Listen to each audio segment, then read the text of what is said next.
Saudari-saudaraku terkasih dalam Tuhan Yesus Kristus, selamat pagi dan berkah dalam.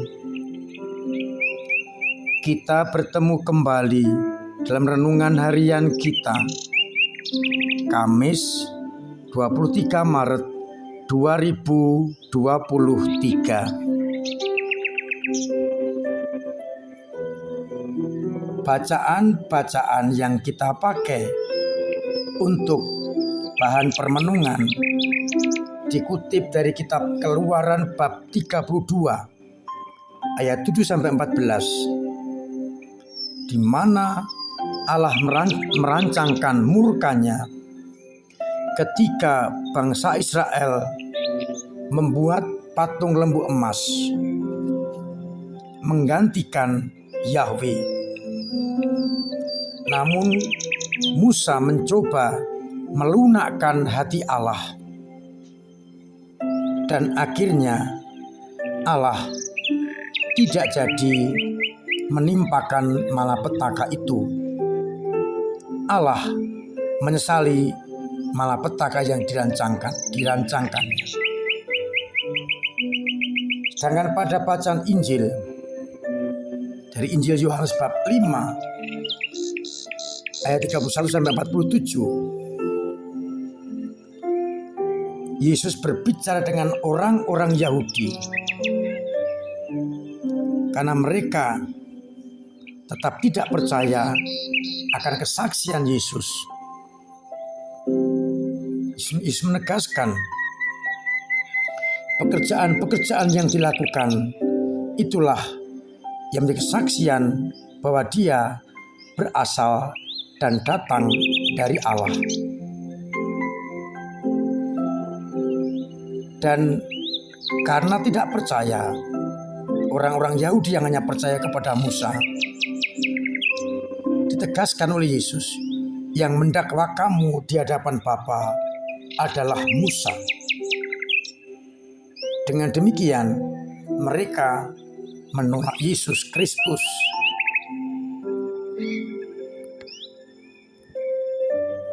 Saudari-saudaraku terkasih dalam Tuhan Yesus Kristus,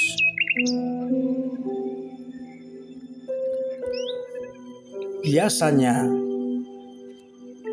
agar orang percaya, orang memerlukan bukti atau kesaksian atau apapun namanya yang bisa menguatkan kepercayaannya. Ketika di Gunung Sinai, bangsa terpilih yang ditinggalkan Musa naik ke gunung bertemu dengan Yahweh merasa Allah jauh dan tidak ada, sehingga mereka berinisiatif untuk mencari bukti Yahweh atau Allah yang dapat dilihat.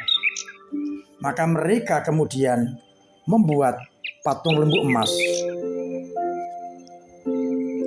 dan kepadanya mereka menyembah dan menyampaikan kurban persembahan sambil berkata, "Hai Israel, inilah Allahmu yang telah menuntun engkau keluar dari Mesir."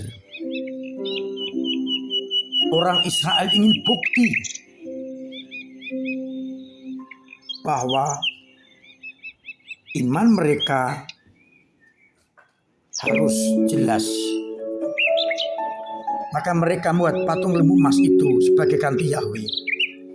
Demikian pula pada bacaan Injil, orang-orang Yahudi minta tanda dan kesaksian dari Yesus sendiri.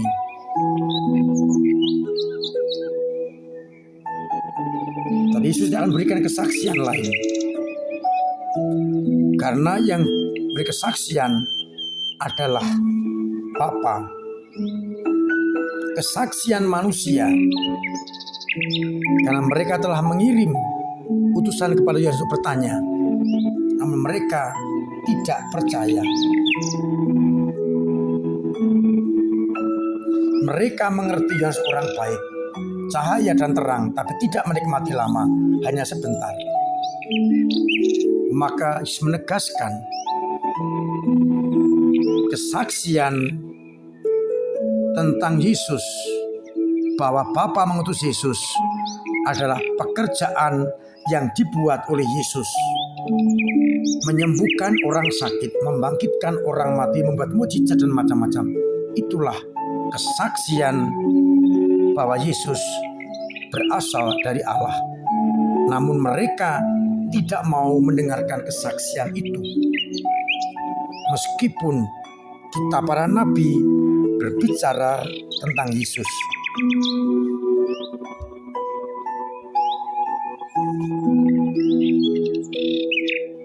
Meskipun ditunjukkan kesaksian itu adalah pekerjaan yang dilakukan Yesus, mereka tetap tidak percaya.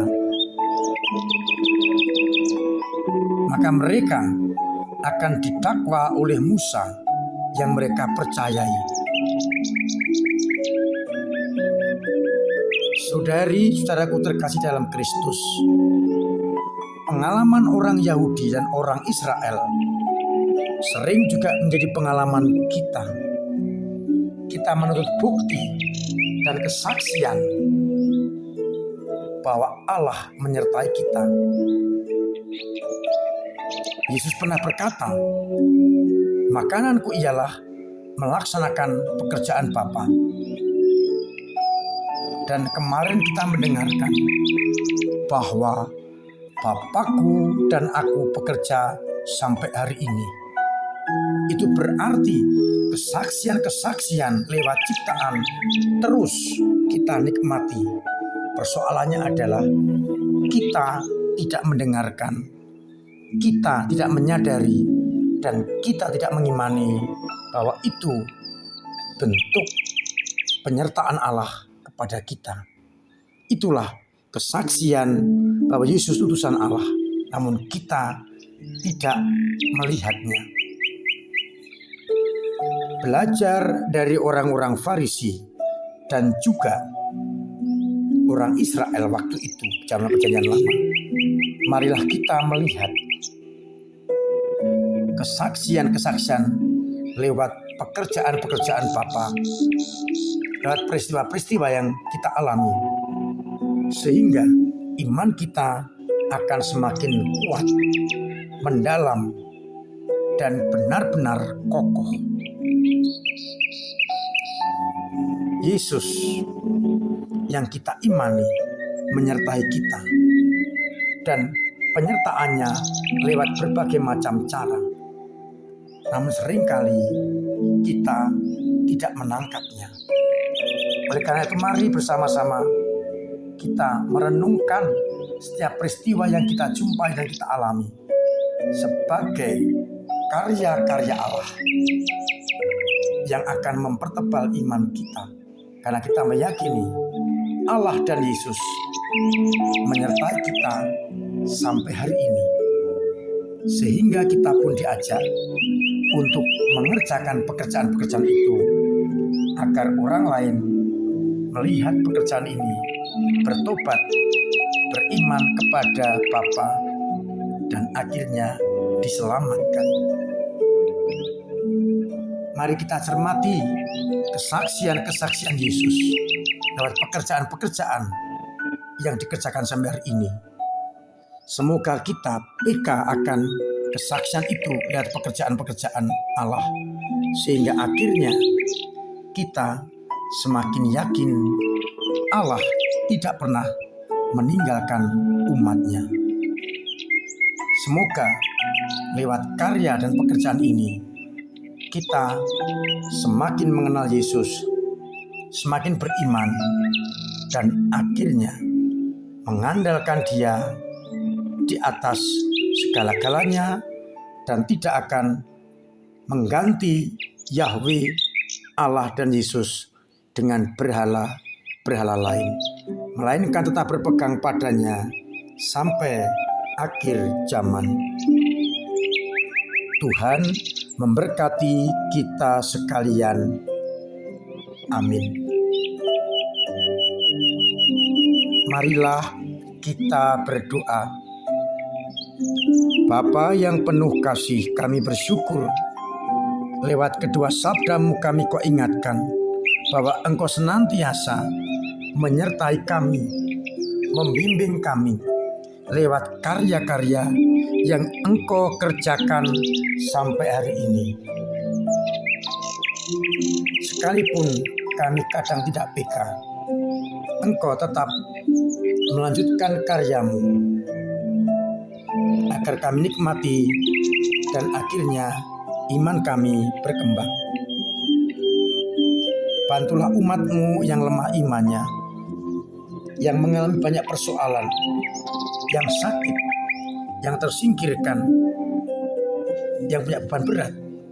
Bantulah agar semuanya menjadi lega dan mereka tetap mempercayai karya-karyamu dalam hidup kami setiap hari. Semoga dengan demikian iman umat semakin berkembang dan mereka mengandalkan hanya Engkau di atas segala-galanya. Maka ya Bapa, bantulah kami semua dengan berkat-Mu sendiri, Bapa dan Putra dan Roh Kudus. Amin. Saudari-saudaraku terkasih dalam Kristus, tetap saya ingatkan untuk mematuhi protokol kesehatan. Cuci tangan pakai sabun, pakai masker, cuci pakai hand sanitizer, jauhi kerumunan, hidup sehat, makanan bergizi, dan booster kedua. Pendek kata, kita menjaga diri dari berbagai macam bahaya, terutama virus corona.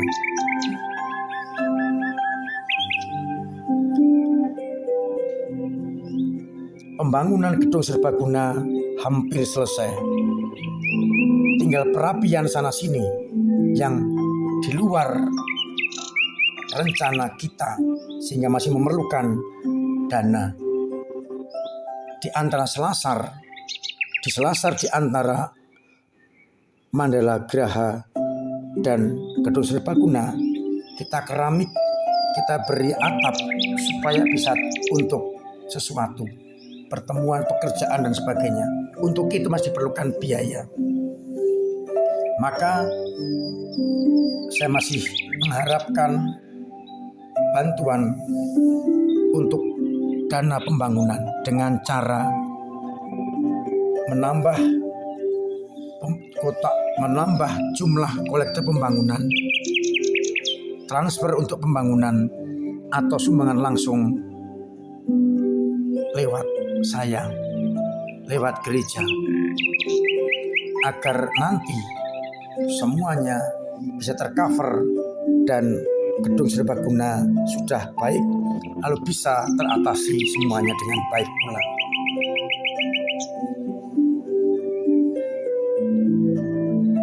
Di samping itu masih diperlukan pengisian untuk gedung serbaguna. Maka panjenengan yang tergerak hati untuk mengisi, silakan menghubungi kami. Beberapa yang diperlukan adalah meja dan kursi, terutama kursi, AC, LCD, proyektor, TV monitor, dan beberapa yang diperlukan melihat situasi. Harapannya gedung ini milik kita bersama, kita gunakan bersama, maka mari kita isi bersama.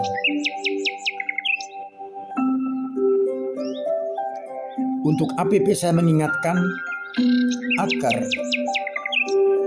mengikuti serasian lingkungan, jalan salib, pengakuan dosa, masih ada kesempatan nanti sore. Jangan lupa masukkan uang APP ke dalam kotak APP. Dan minggu depan setelah misa pagi ada kesempatan pengakuan dosa. Mohon dimanfaatkan dengan sebaik-baiknya. Untuk perayaan Minggu Palem, umat diminta membawa daun palma dari rumah masing-masing.